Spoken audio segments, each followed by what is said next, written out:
सुधांशु जी, इस फिल्म में हिजाब है, कन्वर्जन है, लव जिहाद है। ये आरोप इसलिए आपके ऊपर लगता है क्योंकि ये आपकी जो पॉलिटिक्स है उसके लिए कन्वीनियंट है ये सारी चीज। चलिए, इन्होंने ऐसा कहा मगर जवाब नहीं दिया। इनकी पार्टी के मुख्यमंत्री थे वीएस अच्युतानंदन, अपनी पार्टी के सीएम का जवाब नहीं दिया। जरूर आऊंगा अभी। और मगर चलिए, इन्होंने कहा अभी बताइए, इंग्लैंड में वहां की होम मिनिस्टर सुएला ब्रेवरमैन ने क्या बोला कि ग्रूमिंग गैंग डेवलप हुआ है और इसमें मुस्लिम लड़के हैं।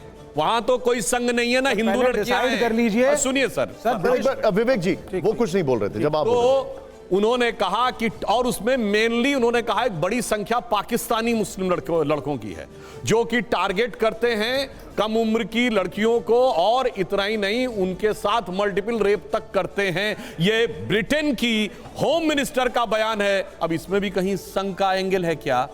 इसलिए मैं कह रहा हूं। अच्छा चलिए, आईएसआईएस सेक्स स्लेव तो आज भी बनाता है, वो भी आरएसएस की वजह से बना रहा है। नहीं, अरे जनाब, ऐसा है ये कंफ्यूज कर रहे हैं। ग्लोबल प्रॉब्लम है। सुन लीजिए, आपके पास उसके बाद आप बोलिएगा। इतनी बड़ी ग्लोबल प्रॉब्लम है, उस प्रॉब्लम के सलूशन की बजाय, मतलब किसी को कैंसर हो गया है, आप कह रहे नहीं नहीं ऐसा करो, उसको थोड़ा सा ये बीकासूल दे दो और उसके बाद कह दो नहीं ये सब ठीक है, बाकी कुछ करिए, ऊपर से चेहरे पे अच्छा मेकअप करवा दो और कह दो जी ठीक है। जनाब ऐसा नहीं है। इसीलिए मैंने कहा सिर्फ बिशप ही नहीं, आपने जो बात कही है, फादर जोसेफ का हाथ काटा गया, वो भी आरएसएस के थे।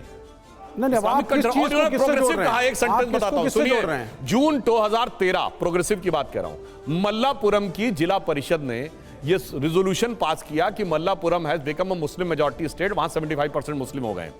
तो लड़कियों की शादी की उम्र जो पहले उस समय 21 और 18 थी ना, वो 18 से घटा के 16 कर दी जाए। And look at this progressive, Kerala government ने वेट कर दिया। इसको मैं काउंटर करता हूं। मुस्लिम लड़कियों की शादी की उम्र अब 18 की बजाय 16 होगी। फिर हल्ला मचा, तब अपना ऑर्डर विड्रॉ किया जून 2013। 30 सेकंड चाहिए सर, 30 सेकंड के अंदर डाइवर्ट करता हूं। सबसे पहले भारतीय जनता पार्टी डिसाइड कर ले कि अंग्रेजों के पब्लिकेशन इनको पढ़ने हैं नहीं पढ़ने, वहां के लोगों के वक्तव्य सुनने हैं नहीं सुनने।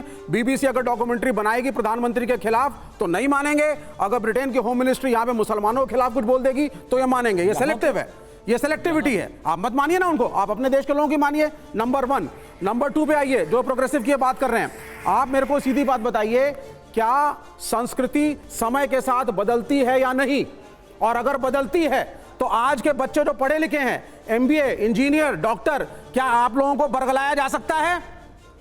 कोई नहीं बरगला सकता किसी को, पढ़े लिखे बच्चों को छोड़ के चले आएंगे। सर मैं आपको ना एक एग्जांपल, मैं इसका कॉन्ट्रडिक्टरी चीज सर, 10 सेकंड ओनली 10 सेकंड। एक कॉन्ट्रडिक्टरी चीज ये थी सर, इन्होंने कहा middle class and upper middle class girls, फिर उन्होंने क्वालिफिकेशन भी उनकी मेंशन करी। मिडिल क्लास और अपर मिडिल क्लास गर्ल्स को आज के हिंदुस्तान में कोई नहीं बरगला सकता।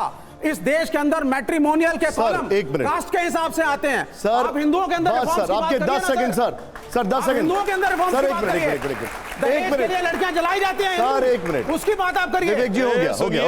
अरे कहते हैं जब हम चुनाव जीतते हैं तो कहते हैं जनता को भरमा दिया, और अब बोलते हैं कोई नहीं बरगला सकता। वो तो गजब का दोहरा चरित्र है भाई। तो फिर मानिए, हिंदू समाज में रिफॉर्म्स की बात करिए। अब एक और बहुत अच्छी बात, डाउरी डेथ होती है हिंदुओं में, उसकी बात करिए। सुनिए, एक और बात बताता हूं, बहुत अच्छी चीज। हॉल जो महंगे बुक होते हैं शादियों में, लड़कियों के भारत की, सुनिए हिंदू समाज की, उसकी बात करिए। अरे भाई विवेक जी, 1 मिनट, एक लाइन पूरा कर दो बस, एक लाइन। इन्होंने प्रोग्रेसिव की बात कही, जब भारत की साक्षरता दर 20%, 30%, 35% थी, ना मीडिया इंडिपेंडेंट था, ना जुडिशरी इंडिपेंडेंट थी, जलवाए जलाल था कांग्रेस और कम्युनिस्टों का।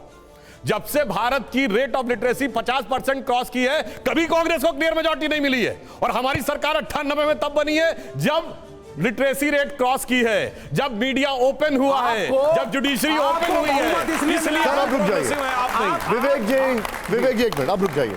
मानवी, आप उस फ्रेटर्निटी से आती हैं जिस फ्रेटर्निटी ने ये ट्रेलर बनाया है, क्या आपको लगता है ये सच्ची घटनाओं पर आधारित है? देखिए, जहाँ तक मेरा सवाल है कि कहीं ना कहीं ये बीजेपी अपना प्रोपेगेंडा चला रही है। बीजेपी को जब कुछ नहीं मिलता है वो बॉलीवुड को सॉफ्ट टारगेट कर देती है। पहले भी हमने कई बार डिस्कस किया है, कश्मीर फाइल जब रिलीज हुई थी तब भी 6 राज्यों में चुनाव होने वाले थे, कश्मीर फाइल को रिलीज करा और उसके बाद लोगों की जितनी लोगों की सहानुभूति है सब इन्होंने ले ली और ये नहीं देखा कि मुसलमान वर्ग जो है उनको भी लेकिन एक बात बताइए, आप मुसलमान ये पीड़ित था वो तो दिखाया नहीं, उन्होंने सिर्फ हिंदुओं की मुझे एक पीड़ित बात था। बताइए, ये क्या आप ये कह रहे हैं कि बीजेपी ने इस फिल्म की फंडिंग की है या बीजेपी के लोगों ने डायरेक्ट किया बीजेपी है? ऐसी पिक्चरों को प्रमोट करती है, तो इन्होंने बिल्कुल सही कहा मेरे बड़े भाई ने कि जब एक मिनट, बीबीसी लेकिन पिक्चरें बन रही हैं। बीबीसी ने एक डॉक्यूमेंट्री मैम, बनाई एक है, मिनट, जब गुजरात पिक्चरें दंगों बन में रही उसको आपने बैन कर दिया। मान ली एक मिनट, आपने कहा बीजेपी प्रमोट कर रही है, लेकिन वो है सेकंड स्टेज।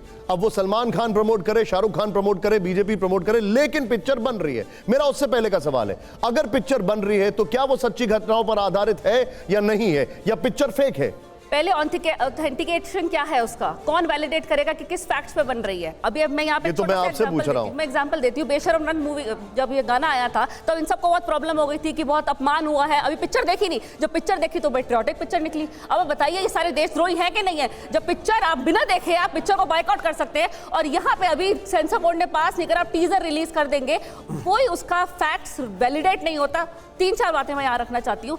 जब भी कोई चुनाव आ रहा होता है इन लोगों को एक मुद्दा मिल जाता है।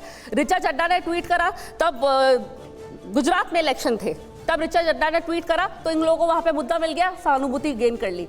पठान मूवी जब रिलीज होने वाली थी, ऋचा चड्ढा से गुजरात इलेक्शन में वोट मिल जाएंगे?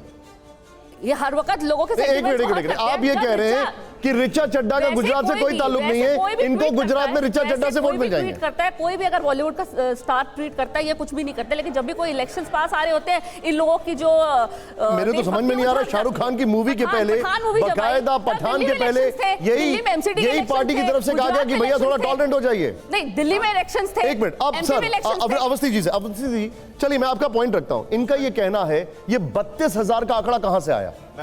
पहले तो मैं बता दूं, आप मुझे ये बताइए, हाँ। वो 6 महीने का समय बता दीजिए जब इस देश में चुनाव ना होते, हर 6 महीने में होते हैं, तो हर चीज को, हर घटना को चुनाव से जोड़ना एक मानसिकता है। हारने और हताशा, एक सेकंड में बीच में नहीं बोलता, आप जब बोल रही थी मानवी टाइमिंग देखिए, आप बोल रही थी वो चुप थे, अब उनको बोलने दीजिए। तो चुनाव के बाद रिलीज, अरे मैम एक मिनट रुक जाइए, चुनाव के बाद रिलीज, एक मिनट मानवी, मध्य प्रदेश चुनाव आ जाएगा, बोलने दीजिए पहले आप। ये तो केरला की है ना, सर केरला का है ना। अवस्थी सर, मानवी मुझे हैरत होती है निशान कि अभिव्यक्ति की स्वतंत्रता वाले जो हैं, जो सबसे बड़े हामी करते हैं, वो दूसरे को बोलने नहीं देते। मानवी आप जब बोल रही हताशा और निराशा हो जाती है इनको कि दूसरे की बात सुन ना पाए।